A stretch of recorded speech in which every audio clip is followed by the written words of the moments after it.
ഇതിൻ്റെ അടുത്ത ബന്ധുക്കളെ അവസാനമായി ഒരു നോക്ക് കാണിക്കാൻ വേണ്ടിയുള്ള ശ്രമമാണ് ഇപ്പോൾ നടക്കുന്നത്. നേരത്തെ ബന്ധുക്കളെല്ലാം മിഥുനെ കണ്ട് പൊട്ടിക്കരഞ്ഞ് തളർന്നിരിക്കുന്ന ഒരവസ്ഥയായിരുന്നു ഉണ്ടായിരുന്നത്. ഇനി നിമിഷങ്ങൾക്കുള്ളിൽ സംസ്കാര ചടങ്ങുകളിലേക്ക് പോകേണ്ടതുണ്ട്. ഇത്രയും ആളുകളെ ഇനിയും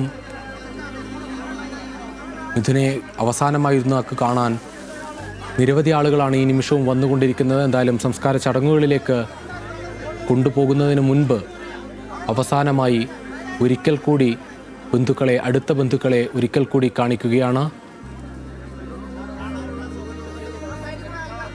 മിഥുൻ കളിച്ചു വളർന്ന വീടിന് മുന്നിൽ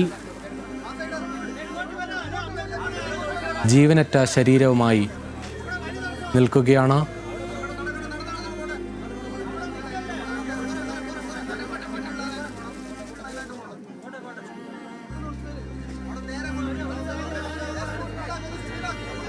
ഏറ്റവും പ്രിയപ്പെട്ടവർ, ഉറ്റവർ, ബന്ധുക്കൾ, സഹപാഠികൾ, നാട്ടുകാർ എല്ലാവരും ഇളന്തറയിലെ ആ വീടിന് ചുറ്റും നിറഞ്ഞിരിക്കുന്ന ഒരു സാഹചര്യമാണ് നിലവിലുള്ളത്.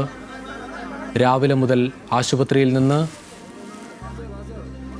സ്കൂളിലേക്കുള്ള പൊതുദർശനത്തിലേക്ക് വരുന്ന വഴികളിലാകട്ടെ, പൊതുദർശനത്തിന് എത്തിച്ചേർത്ത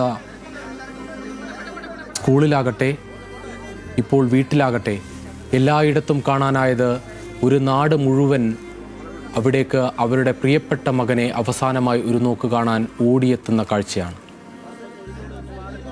ആരാരെ ആശ്വസിപ്പിക്കും എന്നത് മാത്രമാണ് അവിടെയുള്ള ചോദ്യം. പ്രിയപ്പെട്ട മകനെ നഷ്ടപ്പെട്ട് വന്ന അമ്മയെ എങ്ങനെ ആശ്വസിപ്പിക്കും എന്ന് മിഥുൻ്റെ അച്ഛന് അറിയാത്ത സാഹചര്യം. അച്ഛനെ ആശ്വസിപ്പിക്കാനായി പാടുപെടുന്ന ബന്ധുക്കൾ.